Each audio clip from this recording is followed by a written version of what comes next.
Spiritual possession, or demonic possession. Is there really a difference between the two? Well, the first simply takes over a human body and controls it. The latter implies something more dangerous, more threatening.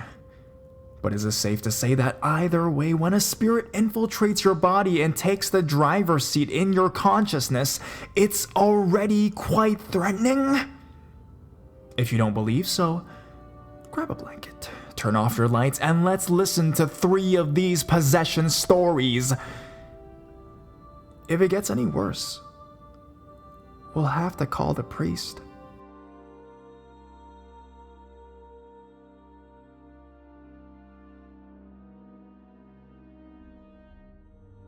Unexplained possession?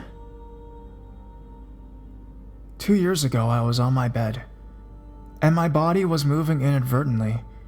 Something communicated with me through my body language.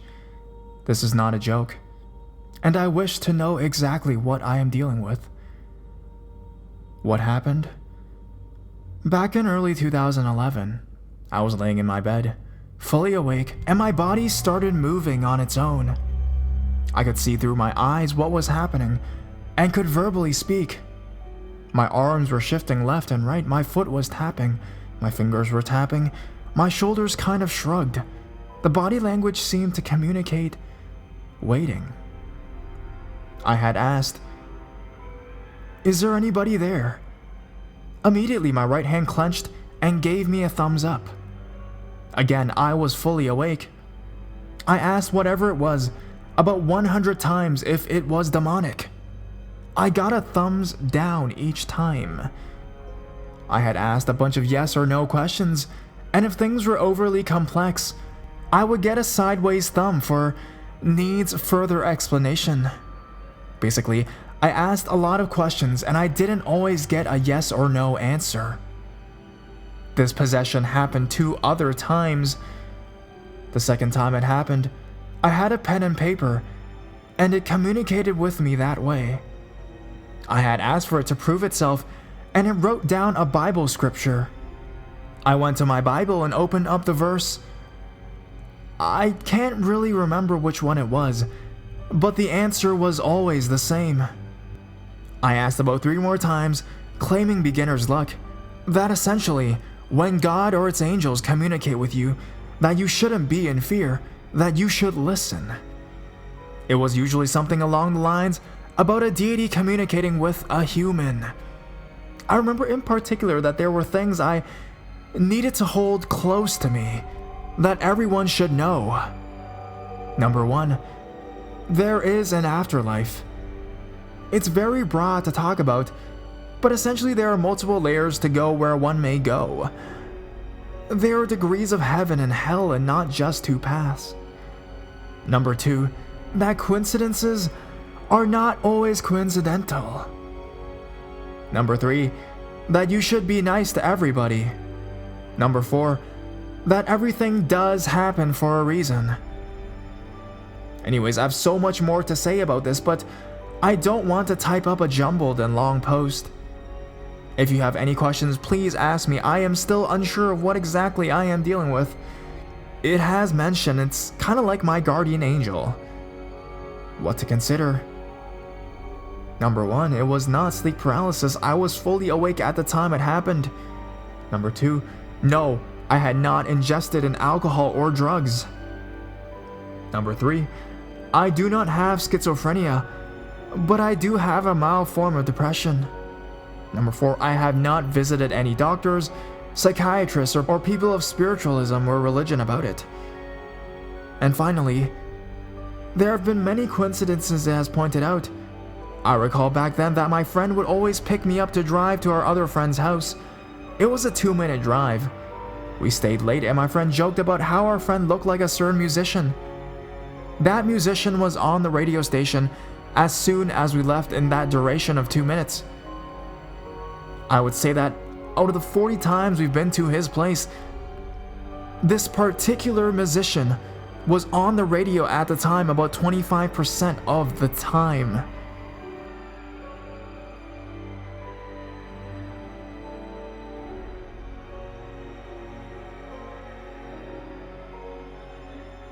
Possession of my brother. It was December 2013. The city I live in, Jaipur, is a pretty developed city in the state of Rajasthan in India. We are a family of 4, me, my father, my mother, and my younger brother. For 15 years I've been staying away from home in residential schools and colleges, and my brother stays with my parents in Jaipur. After I completed my graduation, I came back to my hometown so I can start my career. When I arrived, my brother was already shifted to residential school to continue his 11th grade studies. He came back for holidays multiple times when I was there, but all was well until 1st of April 2013. I was sleeping with my brother in his room after watching a few movies. At around 2 a.m., I start hearing a growling sound, and when I wake up, I see my brother sitting on the bed beside me and growling. So I ask him what is wrong, and he did not reply. And I asked a couple more times, but they were in vain. That is when I lost my patience and shouted at him, holding his face towards me. But the response was not the kind of response I would have expected in my whole life. He kicked me on my chest, shouting, "How dare you touch a woman who is angry at a man?" Boom, I went and hit the cupboard and shouted so my mom and dad came to protection. But as soon as my mom walked in, he slapped her so hard that she fell on the floor, and when my dad came in, he kicked him, and he was also on the floor, not in a condition to get up. So I gathered myself up and caught hold of him and made him lay down on the floor, as I was an ex-sportsman and now a heavy guy with a lot of stamina. And I started screaming for help, and that is when neighbors came in running for help. There were many people in the room. We were finally able to control him and tie him down and throw him on the bed. Later, we called in an old friend of my dad's who did all this black magic stuff, and when he walked in, he spent some time all alone with my tied-up brother in the room and came back out to tell us exactly what happened.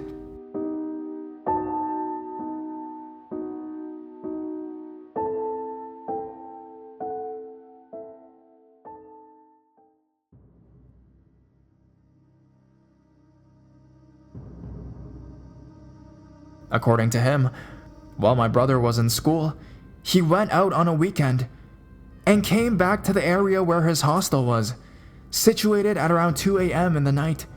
And while walking towards the hostel, my brother and his friends chose to go through the cemetery as a shortcut. But on the way, one of his friends challenged him to go and pray anything near any grave, and he did so, to a big grave where 2 family members, a mother and a daughter, were buried after they were killed by her husband because she had an affair with someone else. So the souls of these 2, mother and daughter, had possessed my brother back then and stayed in for the right time. Later, he was cured after a lot of praying, but is restricted from having any alcohol and meat. My mom still fears that the daughter hasn't left his body, but we do not feel the same anymore.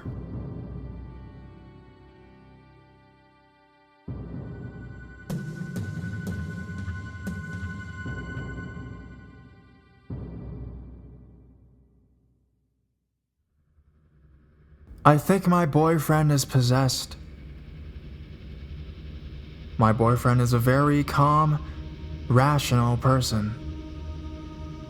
He used to have an alcohol problem and a drug problem, in which he turned to the Catholic Church to overcome.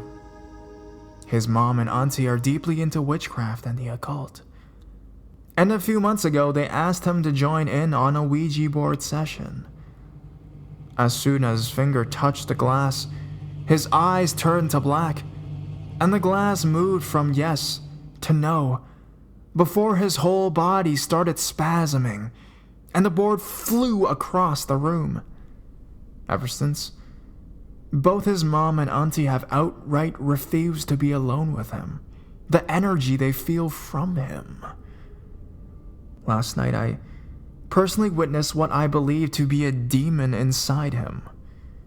We were talking about moving in together, getting our own place. He was calm and happy. Then all of a sudden, his eyes turned black, and he was breathing really heavily. It almost sounded statically, like when the TV's up on full blast on a no channel. He was making growling noises, saying things, none of it in English or a language I could make sense of. He fell face down on the floor, and it looked like he was being strangled, gasping for air. He usually has a Catholic cross around his neck. At some point, this ended up across the room, the chain link broken. I didn't know what to do, and an instinct was to tell it to leave. It isn't welcome. My boyfriend looked at me and started laughing. A laugh I'd never heard before. It sounded like pure evil.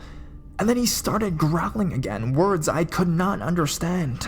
I kept yelling, "Leave!" And the laughing started again. This went on for 15 minutes. When he came out of it, he said his throat hurt and he started throwing up. I do not believe it was an act. I thought about going to a Catholic church asking for a blessing today. I don't know where else to turn. I am now truly scared of what's within him. Any advice or opinions would be massively welcomed. We are both 24 and live in Australia.